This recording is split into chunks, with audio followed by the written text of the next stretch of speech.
The year 1877 was a pivot point in American history. The smoke of the Civil War had finally cleared, replaced by the soot and iron of the burgeoning Gilded Age. It was a time of frenetic, often unchecked progress, where the boundaries between science, industry, and state power were becoming increasingly blurred. But in the damp, quiet halls of the Baltimore Municipal Orphanage, a different kind of progress was being planned, one that would leave no official mark on the public record for nearly a century. In late September of that year, 400 children were selected for what was described in internal memos as a specialized federal enrichment program. Records suggest they were chosen based on a specific set of criteria: health, age ranging from 6 to 14, and a total lack of surviving relatives who might inquire after their well-being. They were told they were being sent to a summer retreat in the Appalachian foothills, a place of fresh air and structured education. Instead, they were boarded onto a windowless federal transport train, beginning a forced migration into a facility that, according to the maps of the Department of the Interior at the time, did not officially exist.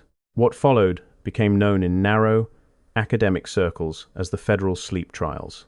The objective, at least as outlined in the few surviving fragments of the Blue Ledger, a document recovered from a flooded basement in the National Archives in 1994, was to study the limits of human wakefulness.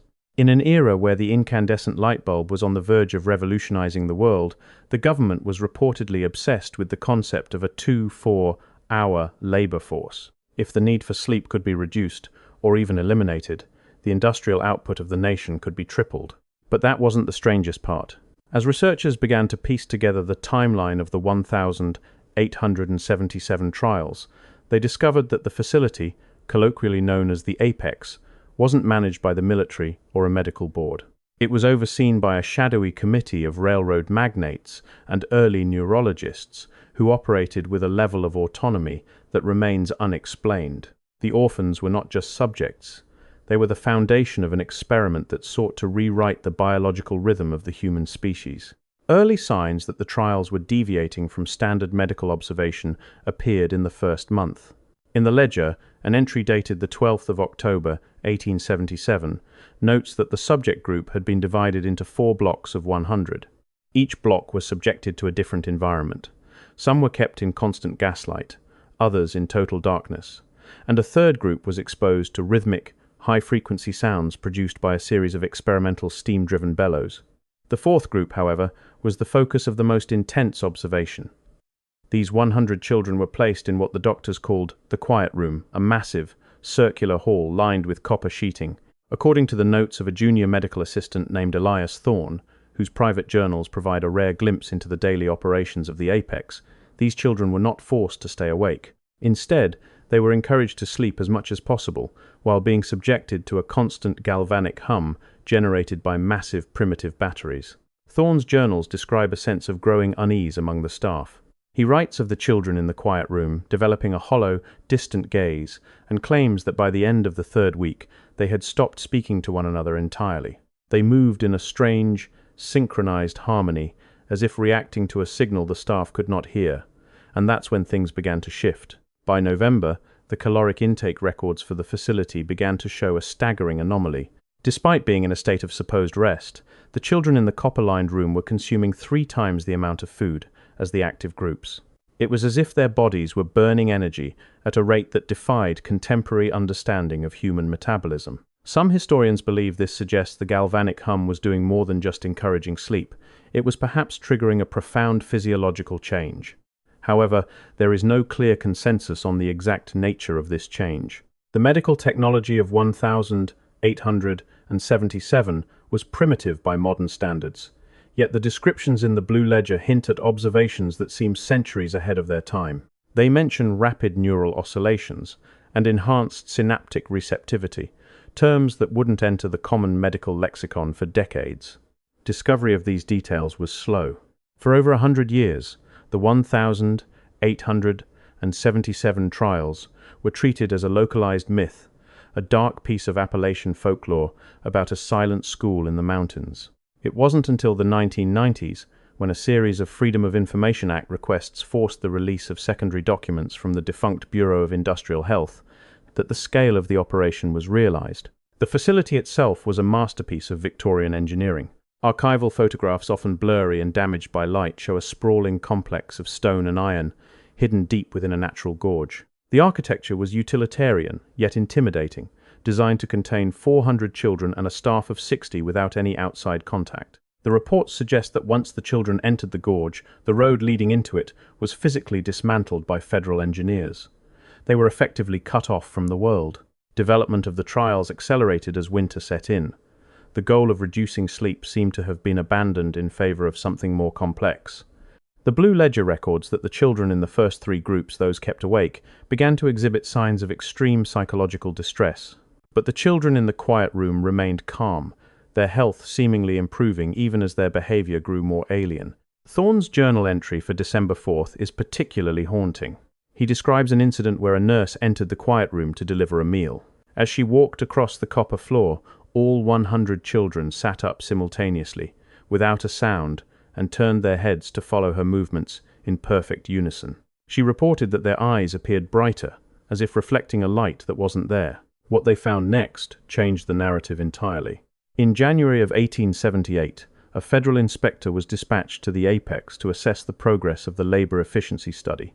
His report, which was discovered misfiled in a cabinet belonging to the Department of War, describes a scene of absolute order.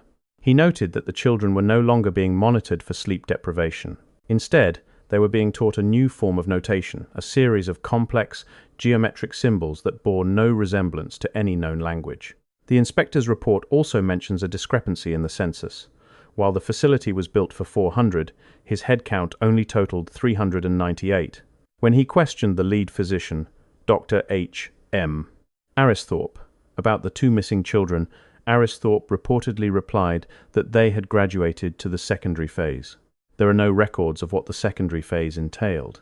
There are no burial records for those 2 children, nor any documentation of them being transferred to another facility. It is at this point that the established facts of the case begin to fray, replaced by a series of fragmented testimonies and evidence layers that suggest something was going very wrong, or perhaps very right, according to a plan that was never meant for public consumption. What didn't add up was the sudden influx of funding that arrived at the Apex in the midwinter of 1878. Despite the lack of any published results or successful demonstrations of a sleepless worker, the federal government increased the project's budget by 400%. This money wasn't spent on food or medical supplies. It was spent on tons of refined mercury and miles of high-gauge copper wire. Historians have struggled to explain why a sleep study would require such massive amounts of heavy metal and electrical conductor. Some suggest that Dr. Aristhorpe had convinced his benefactors that he was on the verge of a breakthrough in vitalism, the Victorian-era theory that a life force could be manipulated through physical means. Others believe the facility had shifted its focus entirely, moving away from labor and toward a much more clandestine objective. As the trials entered their 5th month, the personal stories of the few surviving staff members, who later spoke out, often under pseudonyms, began to paint a picture of a facility in the grip of an obsession. The children were no longer being treated as orphans, but as components of a larger, singular machine. The arrival of the mercury shipment in February 1878 marked a definitive change in the operation at the Apex.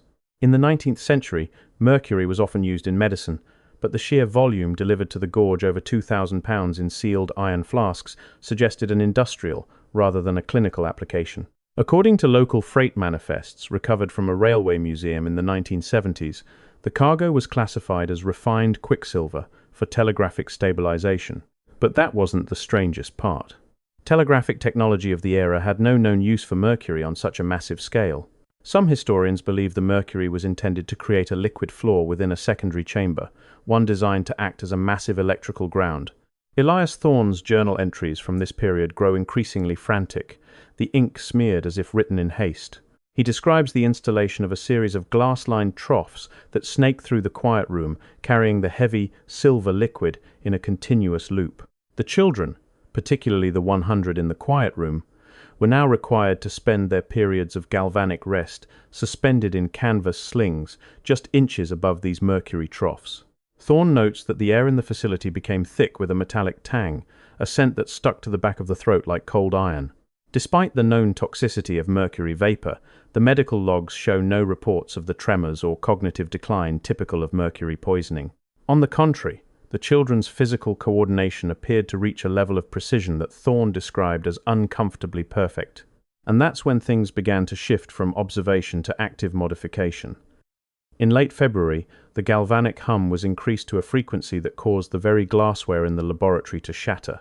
The children did not flinch. Instead, records suggest they began to exhibit a phenomenon the staff called subvocal synchronization. When one child was asked a question, all 100 would breathe in at the same moment, their chests rising and falling as a single lung. What they found next changed the narrative entirely. A leaked correspondence between Dr. Aristhorpe and a high-ranking official in the Department of War suggests that the goal was no longer to create a sleepless worker, but a living telegraph. The theory, however radical, was that the human nervous system could be tuned to receive and transmit information over vast distances if the biological noise of sleep and individual consciousness could be suppressed. The orphans, having no external ties or developed identities, were seen as the perfect blank slate for this neural architecture. The evidence for this shift is found in the signal logs, a series of leather-bound books discovered in a Maryland estate sale in 2004. These logs contain thousands of pages of the geometric symbols the children had been seen drawing. Analysis by modern cryptographers suggests these were not drawings at all, but a sophisticated binary code decades before the concept of digital information was officially theorized. The logs indicate that the children were receiving data that the staff could not account for, mapping out events occurring hundreds of miles away with eerie accuracy. But as the children's mental capabilities expanded, their physical humanity seemed to recede. A nurse named Sarah Jenkins, who fled the facility in March 1878, provided a harrowing account to a local clergyman. She claimed the children's skin had taken on a translucent, pearlescent quality and that their hair had begun to fall out in neat, circular patches. Most disturbing was her claim that they no longer required light to navigate. She described watching a group of 10-year-olds walk through a pitch-black corridor at a brisk pace, navigating obstacles with the confidence of someone in high noon. This escalation of abilities led to the turning point of April 1878. According to the Blue Ledger, Dr. Aristhorpe attempted what he called a wide-array resonance. This involved connecting the copper sheeting of the quiet room directly to a massive steam-powered generator, intending to surge the galvanic hum to its theoretical maximum. The goal was to see if the children could project a signal back to a receiving station in Washington, D.C. The experiment took place on the night of April 12th. Local legends in the surrounding mountains still tell of a blue fire that crowned the gorge that night, a static discharge so powerful that it killed every bird within a 5-mile radius. In the facility, the results were catastrophic, but not in the way the staff had expected. There was no explosion, no fire, and no immediate loss of life. Instead, there was a total, rhythmic silence that lasted for exactly 6 hours. When the staff finally entered the quiet room after the hum subsided, they found the children exactly where they had left them, suspended in their slings. But the mercury in the troughs had vanished, not spilled, not evaporated, simply gone. The iron flasks that had held the reserve supply were found to be empty, their seals unbroken. And that's when the investigators realized the children were no longer responding to any external stimuli. They were awake, their eyes open and bright, but they had entered a state of permanent resonance. Records suggest that the government's reaction to this event was one of immediate, cold-blooded containment. The funding did not stop, but the personnel did. Within 48 hours of the April 12th experiment, the civilian medical staff was replaced by a detachment of the U.S. Army's Signal Corps. Elias Thorne and Sarah Jenkins disappear from the record at this point. Their later whereabouts remain a subject of intense historical debate. Some believe they were liquidated to ensure silence, while others suggest they were simply paid a lifetime's wages to vanish into the Western Territories.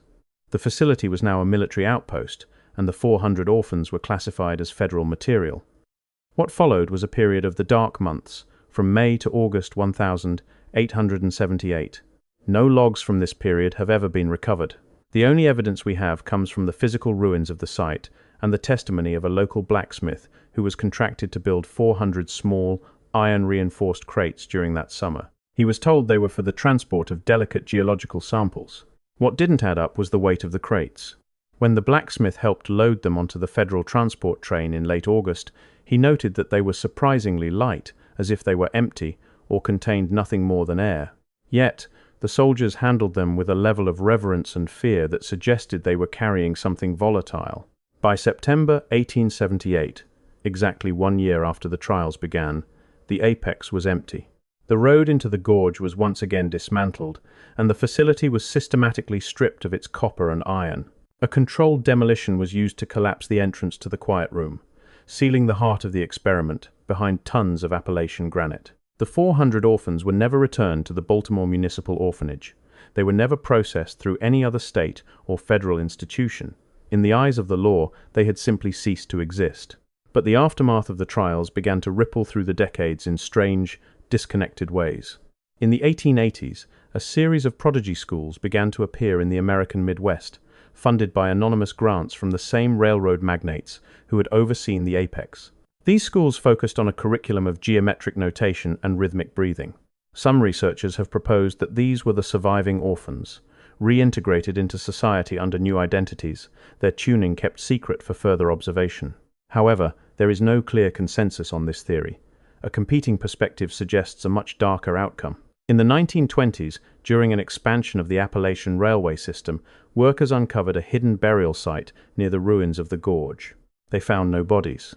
Instead, they found 400 glass vials, each containing a small amount of mercury and a single preserved human tooth. What they found next changed the narrative entirely. When the teeth were analyzed using the forensic tools of the 1920s, they were found to be completely hollowed out, as if they had been used as conduits for a wire. This physical evidence suggests that the biological telegraph was not just a theory, it was a literal, surgical reality.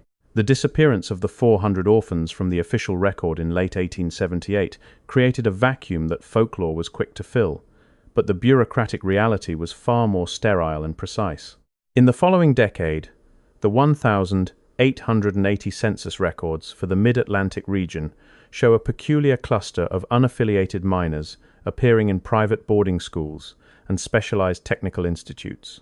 These children, often listed without surnames, were noted for their exceptional aptitude in mathematics and applied vibrations. Records suggest that these individuals were the subjects of a long-term longitudinal study, one that moved out of the harsh conditions of the Appalachian Gorge and into the polished corridors of the industrial elite. Some historians believe that the permanent resonance observed in April 1878 wasn't a medical catastrophe, but a successful proof of concept. The orphans had become, in essence, a human network, a biological precursor to the global telecommunications systems that would define the coming century. But the paper trail for this network is notoriously difficult to follow. In 1921, a fire at the Department of Commerce destroyed the vast majority of the 1,890 national census records. While this is widely accepted as an accident of history, some researchers have pointed out that the specific crates containing the Signal Corps personnel files were the first to ignite. This loss of data effectively erased the adult lives of the 1,877 orphans, leaving only the fragmented memories of their childhood trials. What happened next remains unclear, but the physical site of the apex refused to stay buried. In the 1950s, during the construction of a new interstate highway system, a survey crew stumbled upon a series of reinforced concrete vents protruding from the mountainside near the old gorge. When they lowered a camera into the vents, they didn't find a mine or a bunker. They found a series of massive, lead-lined chambers that appeared to have been scrubbed clean with acid. And that's when things began to shift from historical curiosity to modern enigma. The lead lining in those chambers was nearly 4 inches thick, an extraordinary and expensive measure for the 1870s. Lead of that density is typically used to block high-frequency radiation, something that should not have been a concern for Victorian scientists. This suggests that the galvanic hum, or the mercury-based experiments, were producing energy signatures that Dr. Aristhorpe's team was both aware of and deeply afraid of. What they found next changed the narrative entirely. In 1998, a team of independent archaeologists used ground-penetrating radar to map the area beneath the collapsed entrance of the quiet room. They discovered that the room was not just a hall, it was the capstone of a vertical shaft that descended over 300 feet into the mountain's bedrock. At the bottom of this shaft, the radar detected a massive, solid object that appeared to be composed of a dense, non-terrestrial alloy. There is no clear consensus on what this object is, or how it could have been placed there in 1877. Some believe it was a naturally occurring magnetic anomaly that Dr. Aristhorpe was trying to tap into using the children as biological conduits. Others suggest that the sleep trials were merely a cover for a much more radical attempt to interface human consciousness with the Earth's own electromagnetic field. The personal cost of this experiment, however, was never measured in hertz or volts. It was measured in names. In 2014, a digital archivist working on a genealogy project uncovered a hidden ledger in the basement of a Baltimore church. It was a list of the 400 orphans, but it wasn't a death toll. It was a frequency log. Beside each child's name was a specific numerical value, ranging from 12 to 142 cycles per second. Under the name of a 10-year-old girl named Clara, who had been part of the Quiet Room group, there was a handwritten note from Dr. Aristhorpe himself. It read, "Subject 114 has ceased to sleep entirely. She reports hearing the thoughts of the city. We must increase the lead shielding to prevent the signal from bleeding out." This suggests that the sleeplessness the government was chasing wasn't a lack of rest, but an expansion of perception so vast that sleep became impossible.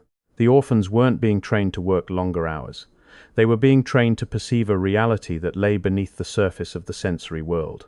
But as Clara's note implies, this perception came with a terrifying price, the loss of the privacy of the mind. As we look back at the 1,877 federal sleep trials, we are faced with a narrative that resists easy categorization. It is a story of progress and predation, of scientific ambition fueled by the vulnerability of the most forgotten members of society. The 400 orphans were the first casualties of a new era, one where the human body was treated as just another raw material to be refined and utilized for the expansion of the state. Modern re-examination of the site has been hampered by its proximity to several high-security federal installations, many of which were built in the 1960s. These facilities, officially designated as communication hubs, sit directly atop the ridges surrounding the old gorge. Whether this is a coincidence of geography or a continuation of the 1,877 signal remains a matter of intense debate among those who follow the trail of the apex. The legacy of the trials lives on in the quiet, unexplained gaps in our understanding of sleep. Even today, with all our modern neurological mapping, we cannot fully explain why we must sleep, only what happens when we don't. We are left to wonder if Dr. Aristhorpe and his Quiet Room actually found the answer, and whether that answer was so transformative that it had to be buried beneath tons of granite and mercury. The fate of the 400 orphans remains one of history's most haunting unreachables. They boarded a train in 1877 as children with no one to claim them, and they emerged as something the world was not yet ready to name. They are the ghosts in our telegraph lines, the whispers in our electrical grids, and the silent pioneers of a world that never sleeps. Today, the gorge is silent. The blue fire has been replaced by the quiet rustle of Appalachian pines. But if you stand near the collapsed entrance of the Quiet Room on a still night, some say you can still feel a faint, rhythmic vibration beneath your feet, a steady 142 cycle hum that refuses to fade. It is a reminder that the past is never truly dead. It is simply waiting for someone to tune in to the right frequency. We are left with the hollowed teeth, the glass vials of mercury, and a list of 400 names. The experiment ended in 1878, but the resonance it created continues to ripple through the century, a signal from a forgotten basement in American history that we are only now beginning to decode.